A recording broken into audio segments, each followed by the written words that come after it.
What I want people to feel when they see my journey is the fact that you can make anything happen in life as long as you believe in yourself. Anything is possible. Anything.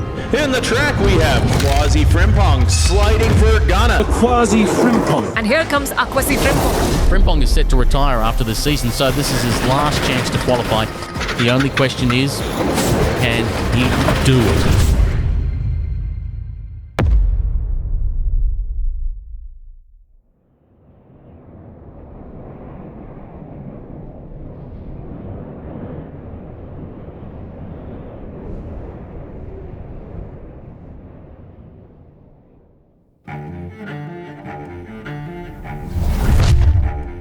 I have this crazy, insane dream to become Africa's first Winter Olympic Games medalist. Something that has never been done before.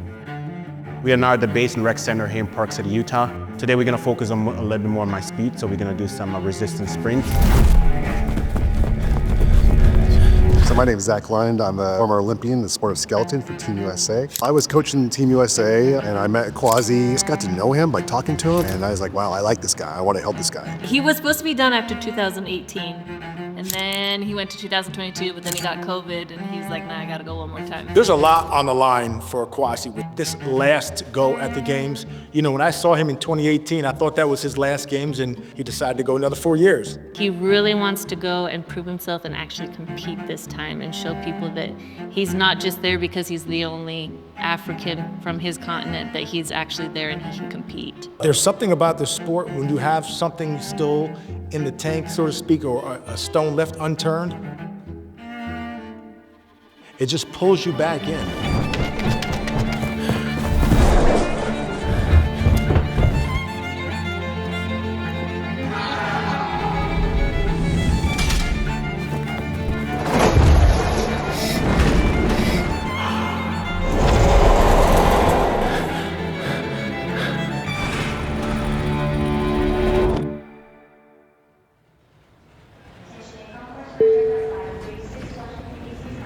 We recently just came back from Whistler, Canada, and we knew it was going to be a challenge there.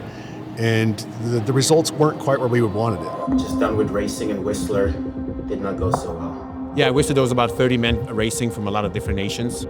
I was hoping to at least be somewhere in the, in the top 15. On the second run, my runner just didn't hold for me.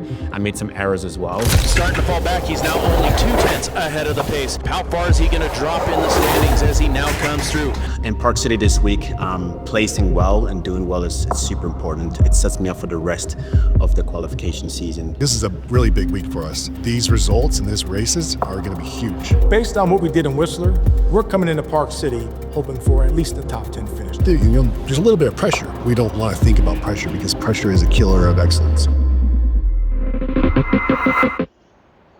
When you're sliding, you can't really go over the curves, just flying by at 80 miles an hour. But when you do a track walk, you can slow everything down. Yeah. It's your right groove, right? Right groove, yep. Right groove. That's the biggest thing about doing a track walk. It's a good opportunity to just discuss technique, form, things that you don't really do when you're sliding. We learned a lot in Whistler. I think that if we can take that progress to here, I can make some gains and progress in scoring more points. So you're just gonna bump right there, and it's gonna knock you flat. The more time an athlete can spend in a track, walking up and down and looking at curves, when you jump on that set, it's like being home. You're so familiar with the curve that you can do things on instinct instead of doing it mechanically. We're just trying to get him in a point where he's relaxed and not putting pressure on himself. So I want him to relax and just be like, put things in perspective. It's home track, but even more, he has his family here. And I want him to see his family on the line and realize the legacy he's leaving, and that's what it's about.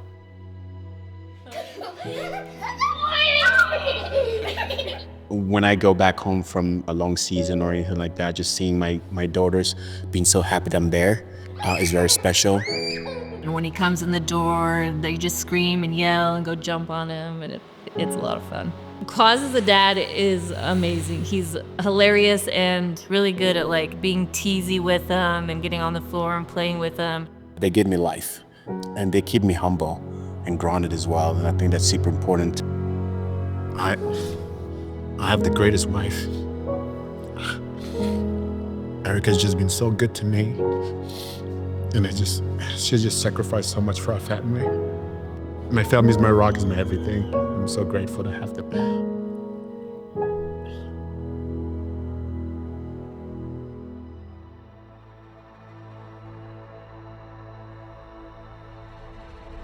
Yeah, I'm definitely tired, but I feel like working out always kind of lose up the muscles a little bit, so I'm just gonna get some strength in. Today we're gonna open up my sled to make sure everything is okay in there, because I did get some crashes in Whistler, and The first 24 hours before a race day is all about equipment prep. Take it apart, make sure everything looks good, everything's tight, nothing's looks off. There's still multiple variables we're trying to get figured out with sled setup and with some lines for him and how to drive the track. while working on my sled, we noticed some inconsistency with my runners, and we were not quite sure if the sled was bent or if the runners were bent. I feel like one rudder on both sets is off, and I think that might be costing us a lot of time. So we decided to do something totally wild, decided to rent a complete different sled. What's it like hopping on a new sled for the first time on race day? Hop on a new sled on race day is gonna be, it's gonna be challenging, I'm not gonna lie. But if anyone can do it, quads can do it.